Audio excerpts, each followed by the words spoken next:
Boycott Mustafizur Rahman, no visa for Mustafiz, boycott KKR, no Bangladeshi cricketer in IPL. Hashtag দিয়ে এরকম নানান বার্তা গত ২-৪ দিনে আমি সোশ্যাল মিডিয়াতে দেখতে পেয়েছি।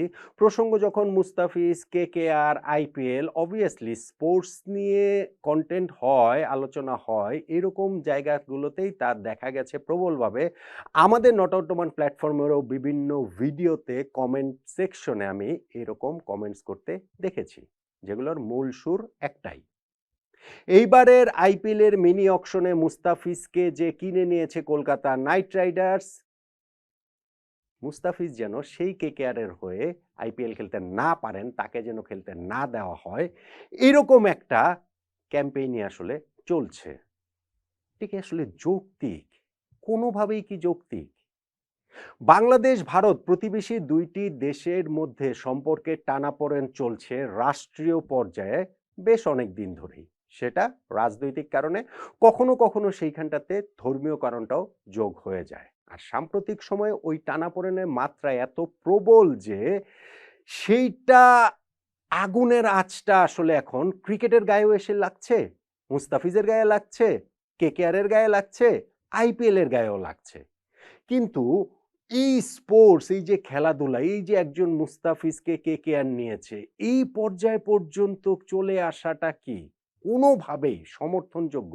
আমি প্লিজ আপনাদেরকে অনুরোধ করব যে আমারও একটা বার্তা রয়েছে, সেই বার্তাটা আপনারা একটু শুনুন, বুঝুন, তারপরে আপনারা আপনাদের মতো করেই বিবেচনা করুন। দেখুন, মুস্তাফিজুর রহমানকে এইবারের আইপিএল এর মিনি অকশন থেকে কলকাতা নাইট রাইডার্স কিনে নিয়েছে 9,20,00,000 রুপিতে, বাংলাদেশি মুদ্রায় 12,40,00,000 টাকা। ম্যাচ প্রতি প্রায় 1 কোটি টাকা করে মুস্তাফিজ পাবেন। এই যে মাঝখানে 8 দিন সময়ের জন্য নিউজিল্যান্ডের বিপক্ষে ওয়ানডে সিরিজে তাকে দেশে ফিরিয়ে আনা হবে, সেইটা নিয়েও অনেক আলোচনা হয়েছে। তারপরেও মুস্তাফিজ বাংলাদেশের একমাত্র প্রতিনিধি হিসাবে আইপিএল খেলছেন, বাংলাদেশের হয়ে আইপিএল এর সবচেয়ে বেশি টাকা এবারের নিলামে তিনি পেলেন। এবং মুস্তাফিজ নিজেও নিশ্চিতভাবেই, আইপিএল এর কথা যদি বলি, কলকাতা নাইট রাইডার্স তো তাদেরকে কারাকারি করে কিনে নিয়েছে। প্রথমে দিল্লি ছিল, তারপরে চেন্নাইয়ের সঙ্গে কত কারাকারি করে মুস্তাফিজকে তারা কিনে নিয়েছে। নিশ্চিতভাবেই মুস্তাফিজের উপরে তাদের সেই ট্রাস্টের জায়গাটা রয়েছে। আর মুস্তাফিজ নিজেও ভালো করার ব্যাপারে অবশ্যই উদ্গ্রীব থাকারই কথা। তিনি আইপিএল এর রেগুলার মুখ, তারপরেও এই বছরটা তিনি এত ভালো ফর্মে রয়েছেন, বাংলাদেশের জার্সিতে বলেন কিংবা এখন আইএল টি20 খেলছেন সেইখানেও বলেন। ফলে এই সামনের যে আইপিএলটা তিনি খেলবেন, সেইখানটাতে মুস্তাফিজেরও আসলে খুবই খুবই ভালো করার জন্য তার উদ্গ্রীব থাকার কথা। এই সময়ে এসে যদি এরকম একটা ক্যাম্পেইনের মধ্যে তাকে কিংবা কেকেআরকে পড়ে যেতে হয়, সেটা কি আসলে ভীষণ রকমের আনফরচুনেট না? বলুন তো দেখি। হ্যাঁ, এখন বাংলাদেশ ও ভারত প্রতিবেশী দুইটা রাষ্ট্র, তাদের যে সম্পর্কের টানাপোড়েন সেটাকে অস্বীকার করা যাবে না। রাজনীতির ব্যাপারটা ক্রিকেটের মধ্যে আনা যাবে না, আমি সেটা মনে করি না। মনে করি না কোন সেন্সে, যে দেখেন ভাই, রাজনীতির বাইরে আর কি রয়েছে? রাজনীতির বাইরে কিন্তু কোনো কিছুই নাই। কোনো কিছু নাই মানে কোনো কিছু নাই, কিন্তু সেইটার একটা মাত্রা থাকতে হবে। ধরেন ভারত এবং পাকিস্তানের মধ্যকার সম্পর্কের যে জায়গাটা, সেই রাজনৈতিক সম্পর্কের মাত্রাটা এমন পর্যায়ে পৌঁছেছে যে পাকিস্তানের ক্রিকেটাররা আইপিএল এর নিলামে অংশ নেন না, তাদেরকে থাকতে দেয়া হয় না, ফলে তারা আইপিএল খেলেন না। বাংলাদেশ আর ভারতের সম্পর্কের জায়গাটা তো সেরকম না। সাম্প্রতিক সময়ে অবশ্যই দুই দেশের মধ্যকার সেই সম্পর্কের ক্ষতিটা হয়েছে, প্রবল মাত্রায় সেই অবনতির জায়গাটা হয়েছে, এবং সেটা পারস্পরিক উস্কানির জায়গাটা থেকে, পারস্পরিক জায়গাটা থেকে যে রেসপন্সিবল মানুষদের ইররেসপন্সিবিলিটির কারণেই তাকে হুমকি ধামকি দিচ্ছে, ওই পার থেকে একই রকম আওয়াজ আসছে, ফলে এই সব কিছু মিলিয়ে সাধারণ মানুষের সম্পর্কটাও আসলে বিষিয়ে উঠেছে। যেই কারণে আমরা দেখতে পাচ্ছি যে ধরেন বাংলাদেশের এই দিক থেকে ভারতীয় হাই কমিশনের এই করব সেই করব এরকম আওয়াজ যেমন মেঠো বক্তৃতাতে আসে, সাধারণ মানুষও যখন সেইটাতে প্রভাবিত হয়, ওই পার থেকেও একই জিনিস হয়। যেই কারণে ওই পারে এখন ওই ভারতের এইখান থেকেও যেমন ভিসা সেন্টার বন্ধ, ওই সাইড থেকেও আমি দেখছিলাম যে দিল্লি, তারপরে আগারতলা, তারপরে শিলিগুড়ি, এইসব জায়গায়ও হচ্ছে কি ভিসা সেন্টার বন্ধ করে রেখেছে। এখন ভাই, রাজনীতির কাজ রাজনৈতিক লোকজন না হয় করবো। হ্যাঁ, সেই সাম্প্রতিক সময় এইখানটাতে একটা ধর্মীয় উপাদানও প্রবলভাবে যুক্ত হয়েছে, কিন্তু সেই জায়গাটাতেও আমার আসলে বিনীতভাবে একটা কথা বলার রয়েছে, যেইটা শুনলে আসলে মনে হবে যে ভাই, মাস পিপল কোনো দেশেরই খারাপ না, পৃথিবীর কোনো দেশেরই সাধারণ মানুষ খারাপ বলে আমি সেটা মনে করি করি না, তাদেরকে যারা পরিচালিত করেন সেই মানুষগুলো যদি খারাপ হন, সেই ক্ষেত্রেই আসলে সমস্যার জায়গাটা প্রবল থেকে প্রবলতর হয়ে ওঠে। এখন ক্রিকেটের ক্ষেত্রে মুস্তাফিজকে যখন আইপিএল এর দল কেকেআর নিয়েছে, সেই জায়গাটা তো আমি যেটা বললাম, পাকিস্তানের কথা বললাম যে তাদের ক্রিকেটাররা তো আইপিএল এ অংশ নিতে পারেন না। বাংলাদেশের এটা পেরেছেন, নিয়েছেন। এখন এই জায়গাটাতে মুস্তাফিজকে বয়কট করতে হবে, এইটা কি আসলে কোনোভাবে যৌক্তিক? আমার কাছে সেটা মনে হয় না। আমার কাছে সেটা অ্যাবসোলিউটলি এটা মনে হয় না। কিছু জিনিস এই জায়গাটাতে আপনার মাথায় রাখতে হবে। বাংলাদেশ দল কিন্তু ভারতে বিশ্বকাপ খেলতে যাবে। আইপিএল এর আগেই খেলতে যাবে। বাংলাদেশ জাতীয় দল খেলতে যাবে এবং সেইখানটাতে কলকাতায় আমাদের গ্রুপ পর্বে যে ৪ টা ম্যাচের মধ্যে ৩ টা ম্যাচই আমাদের কলকাতায় রয়েছে। বাংলাদেশ টিমকেও কি আপনারা বয়কট করবেন? আইসিসি ইভেন্টে বাংলাদেশ টিমকেও কি বয়কট করা হবে কিনা? সেটা কি আসলে যৌক্তিক হবে? কোনোভাবে হবে। তাহলে ভাই মুস্তাফিজকে টার্গেট কেন করছেন? কোন কারণটাতে এই জায়গাটাতে করছেন আমাকে সেটা একটু বলেন তো দেখি। বা কেকেআর নিয়ে কি মুস্তাফিজকে দলে নিয়ে কি তারা অপরাধ করে ফেলেছে? চেন্নাই যদি দলে নিত তাহলে আসলে কি হতো? চেন্নাই থেকে এরকম মিছিল মিটিং আন্দোলন বা এই যে সোশ্যাল মিডিয়ার যে জিনিসটা দেখছি সেরকম কি হতো? I don't think so. আমার কাছে সেইটা আসলে কোনোভাবেই মনে হয় না। ফলে এইখানটাতে আমি মনে করি যে যারা রেসপন্সিবল, আমি আবারও বলি, রেসপন্সিবল লোকরা ইররেসপন্সিবল কাজ করে। তা আমরা যারা সাধারণ মানুষ রয়েছে, আমরা না হয় একটু রেসপন্সিবিলিটির জায়গাটা দেখাই।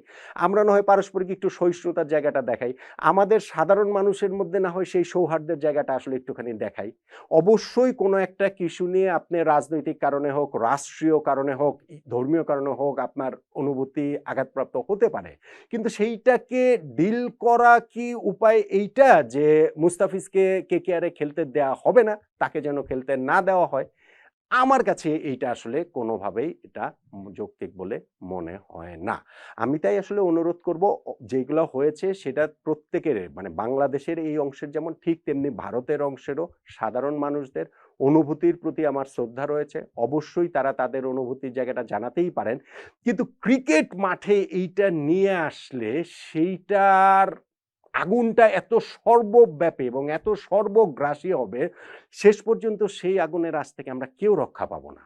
আমরা কি সেটা করব? আমরা কি আমাদের যারা রয়েছেন রেসপন্সিবল, যারা কোট আনকোট আমাদের ২ পাশেই সীমান্তের এপারে ওপারে যারাই রয়েছেন, তারা তাদের লাভের জন্য, তারা তাদের স্বার্থের জন্য অনেক কিছু করবেন। করতেই পারেন। করেন। এটা হচ্ছে গিয়ে পৃথিবীর ইতিহাস। সাধারণ মানুষ তাতেই বিভ্রান্ত হয়, সেটাও পৃথিবীর ইতিহাস। কিন্তু এই জায়গাটাতে আমার মনে হয় যে একটু রেসপন্সিবিলিটি যদি আমরা সবাই মিলে দেখাই, এটা ইস্যুটা শুধু মুস্তাফিজ না, ইস্যুটা শুধুমাত্র হচ্ছে গিয়ে এই যে কেকেআরে তাকে খেলতে দেওয়া হবে না হবে বিষয়টা সেটা নয়। আরো অনেক কিছু এর মাঝখানে অবশ্যই হতে পারে, ঘটতে পারে। কিন্তু আমি মনে করি যে এখনো ঘটনাটা এই পর্যায়ে যায়নি যে মুস্তাফিজকে কেকেআর এর সমর্থকদের বয়কট করতে হবে অথবা মুস্তাফিজকে খেলালে কেকেআর টিমকে বয়কট করতে হবে, সেইরকম একটা জায়গাতে পুরো ঘটনা প্রবাহটা চলে গেছে বলে আমার কাছে মনে হয় না।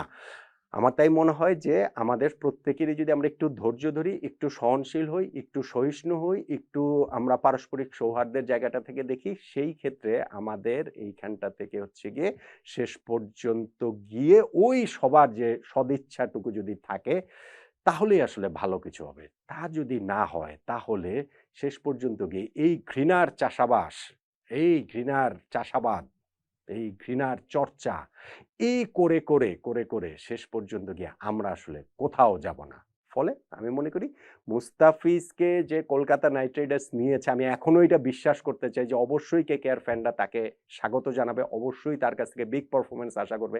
আমি অবশ্যই এটা বিশ্বাস করি যে বাংলাদেশ টিমও যখন টি-20 ওয়ার্ল্ড কাপ খেলতে ভারতে যাবে আইপিএল এর আগেই, কলকাতাতে ৩ টা ম্যাচ হবে, সেই জায়গাগুলোতেও বাংলাদেশ টিমকে ওইভাবেই দুহাত প্রসারিত করে বরণ করে নেওয়া হবে, যেইটা অতীতেও করা হয়েছে। আমি আবারও বলছি, এটা সাধারণ মানুষদের কথা আমি বলছি। আমাদের স্পোর্টস প্ল্যাটফর্ম, আমাদের স্পোর্টিং পয়েন্ট থেকে আমি আসলে বলছি, রাজনীতিবিদদের কাজ করুন। যে তারা এই ২ দেশের মাঝখানে যারা গ্যাঞ্জাম লাগাতে চান, যারা এই যে এই কি বলা চলে আগুনের মধ্যে আলু পুড়িয়ে খেতে চান, সেটা তারা তাদের কাজটা করুক। কিন্তু আমরা যদি ওই সহনশীলতার জায়গাটাতে থাকি, সেই ক্ষেত্রে আসলে ভালো কিছু হতে পারে। কিন্তু সেটা যদি না হয়, শেষ পর্যন্ত গিয়ে আমাদের কারোই এখান থেকে লাভ হবে বলে আমার কাছে মনে হয় না। শুধুমাত্র ঘৃণাটুকুই বাড়তে থাকবে। ফলে মুস্তাফিজুর রহমানকে আইপিএলে তিনি খেলবেন, কেকেআর এর জার্সিতে খেলবেন, খুব ভালো খেলবেন, এইরকম একটা প্রত্যাশার জায়গায় সীমান্তের ওপার এপার সব জায়গা থেকে একই রকমভাবে হওয়া উচিত বলে আমি অন্তত মনে করি, আমি অন্তত বিশ্বাস করি বেশিরভাগ মানুষের এখনো শুভবোধ আছে বলেই আমার সেই আস্থার জায়গাটা আপনার, আপনাদের, আমার, আমাদের সবার উপরে রয়েছে।